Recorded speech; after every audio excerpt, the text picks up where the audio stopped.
Estamos de volta, senhores, falando aí da abordagem estruturalista da administração dentro de teoria geral da administração.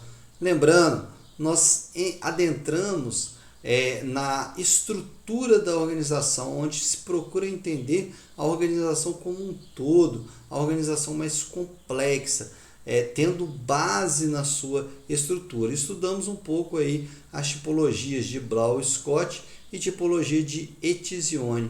E agora nós partimos ainda dentro da abordagem estruturalista para a estrutura e o ambiente em si, né, pessoal? Aqui nós temos a estrutura e o ambiente sendo inserido dentro da abordagem estruturalista. Lembrando, nós ainda não tínhamos falado de ambientes nas escolas passadas. Se você não lembra, volte nos vídeos aí, beleza? Então, nós temos aqui o ambiente sendo inserido dentro dentro da abordagem estruturalista, como se eles coexistissem, aonde nós temos aqui interdependência das organizações, ou seja, uma organização dependendo da outra e sendo também base, parâmetro para o desenvolvimento da outra organização, né? Início das ideias de se olhar o ambiente externo para modificar as suas estruturas. Como que se dá isso, professor? Acompanhe aqui comigo. Nós olhamos até agora, até o momento, nós estudamos os stakeholders da organização. Quem são os stakeholders? Os stakeholders são os parceiros, né, que influenciam direta ou indiretamente na organização. E geralmente a gente tende a ver os parceiros internos, consumidor, fornecedor, aqui no meio é empresa, tá? Consumidor, fornecedor, instituições, acompanhe comigo aí, os concorrentes, os distribuidores.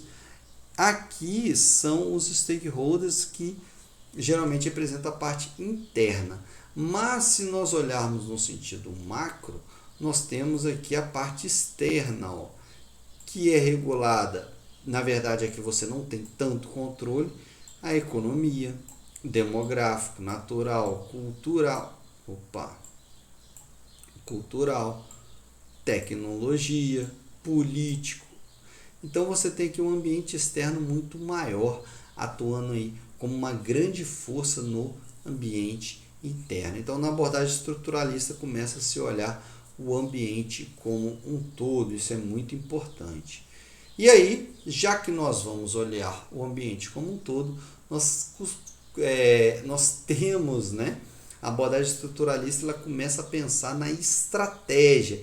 E aqui é uma parte muito interessante, porque até então não vinha se falando de estratégia. Na abordagem estruturalista, abre esse leque, né, para começar a entender o que é uma estratégia organizacional e começa a se construir quais são os tipos de estratégia. Eu coloco aí para você a figura do xadrez, porque o seu movimento de estratégia, muitas vezes, ele depende do movimento do outro.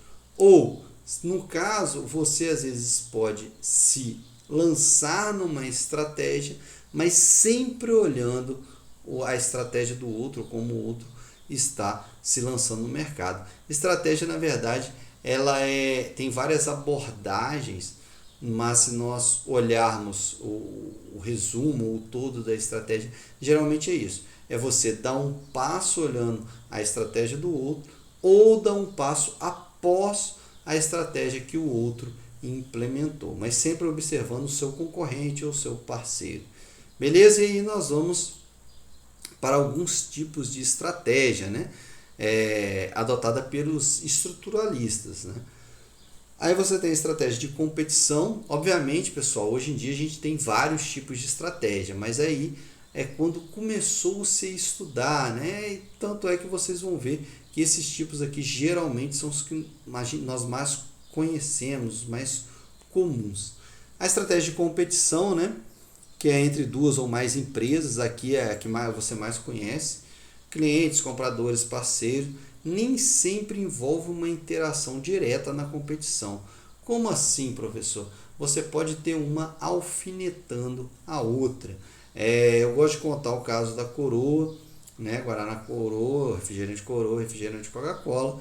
Né? Você teve muito tempo no estado, a Coroa querendo competir com a Coca-Cola, aqui é o Espírito Santo, aqui é a nossa região, vamos, né, chutar a Coca-Cola daqui. Então é algo que é muito complicado competir com a Coca-Cola, né, pessoal? Coca-Cola, né, uma multinacional aí, foi tentar competir, a Coca-Cola quase, né, na época quebrou ou deixou a Coroa bem mal das pernas aí. Por quê? Porque adotou uma estratégia de muito baixo custo, e é muito difícil você ter um refrigerante, por mais baixo custo que você tenha, uma multinacional como a Coca-Cola pode pode bancar, baixar o preço do seu refrigerante até menos do que o custo, só para ganhar, né, estratégia de mercado aí. Uma outra briga são alfinetadas, né, brigas comerciais que nós falamos. Interessante é da Coca-Cola com a Pepsi lá nos Estados Unidos, né? Aí aquele vídeo muito legal que tem no YouTube também, o menininho acho que querendo pegar, eu não lembro se é Coca ou se é Pepsi, mas querendo pegar a Coca-Cola, né? E a Pepsi acho que ficava mais em cima naquela máquina de refrigerantes. A menina pede 2 Coca, coloca as 2 latinhas, né? Ele não alcança o botãozinho da Pepsi, coloca as 2 latinhas de Coca-Cola, sobe em cima das 2 latinhas para poder pegar a Pepsi. Então você tem as alfinetadas aí, o Guaraná mostrando a sua produção natural e perguntando, essa é a fruta do Guaraná, e da onde vem o fruto da Coca? Então você tem aí vários exemplos, né? Mas passando para frente aí, estratégia de ajuste ou negociação é onde o próprio nome já fala, ou você negocia ou troca bens ou serviços. Aí sim você tem um envolvimento das partes, porque é uma negociação ali de política de preço, né? Que você tem, por exemplo, no posto de gasolina, atuação no mercado, né? Eu coloco o exemplo da Ricardo Eletro e da Insinuante, né? Que hoje parece que já se fundiram, são uma só, mas a Insinuante dominava o Nordeste, né? Não tinha Ricardo Eletro. A Ricardo Eletro falava, então tá, você domina aí o Nordeste e eu fico aqui no Sul e Sudeste. Outra estratégia também de mercado, Carrefour. Carrefour domina a Europa. O Walmart não entrava, até antigamente, né? O Walmart não entrava na Europa, porque o Carrefour falava, não, a Europa é minha. E eu também não entro na América, que a América fica para você. Então essas negociações aí de estratégias de mercado, beleza? Para angariar mais. É lógico que a política de preço adotada por muitos postos de gasolina é o cartel, né? O cartel ele é proibido, tá, pessoal? Estratégia de cooptação ou cooperação, onde você vai absorver novos elementos para evitar ameaça, né? Eu vou citar novamente o exemplo da Coca-Cola, que começou lá com xarope de coca. Aí beleza, xarope de coca, resolveram, né? Não deu muito certo, e aí você criou um refrigerante. Beleza, criou o refrigerante, agora a moda é o que? É suco, né, que é natural. Beleza, suco Del Valle da Coca-Cola, comprou Del Valle, tá lá fazendo suco. Não, mas a moda é chá. É chá, foi lá, comprou a Mate Leão. Beleza, então na cooptação ou cooperação, ela vai angariando diversos elementos para evitar alguma ameaça.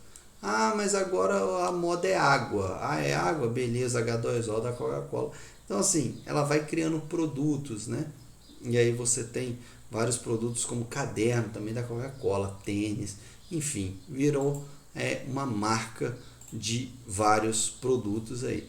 As TVs pagas, né, para quem é da época aí, né, onde se tinha TV paga somente algumas, hoje em dia as telefonias que saíram da fixa foram para móvel e estão com serviço de streaming aí em TV paga, né? Além de TV paga, estão com serviço de streaming também, né? Onde você insere produtos e serviços, né, de outras organizações para se manter no mercado. Aqui no caso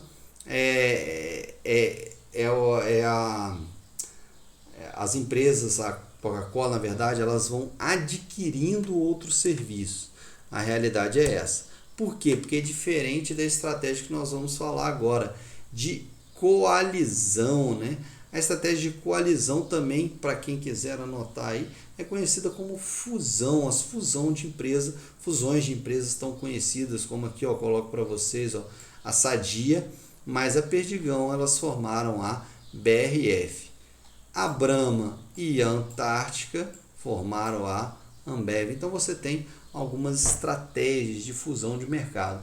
Professor, para que as empresas se fundem? Eu coloco aí a figurinha do Dragon Ball para você entender de uma maneira muito clara, né? Elas se fundem para ficar mais fortes, mais competitivas no mercado. Então elas realizam a fusão, né? Que é a combinação de uma ou mais empresas para poder dominar o mercado. Lembrando, na fusão as empresas elas continuam a existir, porém elas fazem parte de um conglomerado maior, né? A Garoto, ela continua sendo a Garoto, né? Tendo a competição dela, tendo o mercado dela, porém ela se fundiu com a Nestlé, então ela faz parte de um grupo maior. Para quê, pessoal? Atingir metas, né, e objetivos comuns. Beleza, pessoal? Então essas são algumas das ideias aí da teoria estruturalista da administração e nós encerramos por aqui a teoria estruturalista. Até as nossas próximas aulas, senhores. Até mais!